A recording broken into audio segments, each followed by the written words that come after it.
মিছিলে দেখেছিলাম একটি মুখ, মুষ্টিবদ্ধ একটি শানিত হাত আকাশের দিকে নিক্ষিপ্ত, বিস্রস্ত কয়েকটি কেশাগ্র আগুনের শিখার মতো হাওয়ায় কম্পমান।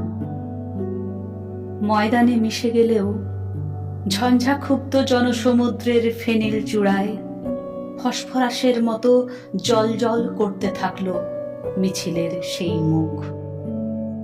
সভা ভেঙে গেল, ছত্রাকারে ছড়িয়ে পড়ল ভিড়, আর মাটির দিকে নামানো হাতের অরণ্যে পায়ে পায়ে হারিয়ে গেল মিছিলের সেই মুখ। আজও দুবেলা পথে ঘুরি, ভিড় দেখলে দাঁড়াই, যদি কোথাও খুঁজে পাই মিছিলের সেই মুখ। কারো বাঁশির মতো নাক ভালো লাগে, কারো হরিণের মতো চাহনি নেশা ধরায়, কিন্তু হাত তাদের নামানো মাটির দিকে। ঝঞ্ঝাক্ষুব্ধ সমুদ্রে জ্বলে ওঠে না তাদের তৃপ্ত মুখ ফসফরাসের মতো।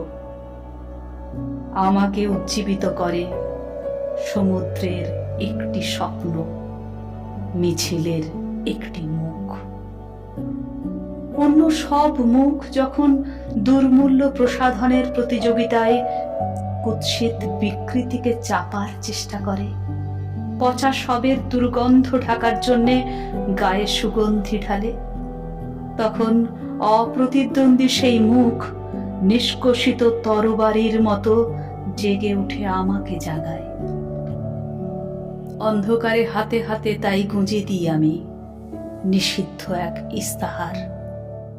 জরাজীর্ণ ইমারতের ভিত ধসিয়ে দিতে ডাক দিই, যাতে উদ্বেলিত মিছিলে একটি মুখ দেহ পায়, আর সমস্ত পৃথিবীর শৃঙ্খল মুক্ত ভালোবাসা দুটি হৃদয়ের সেতুপথে পারাপার করতে পারে।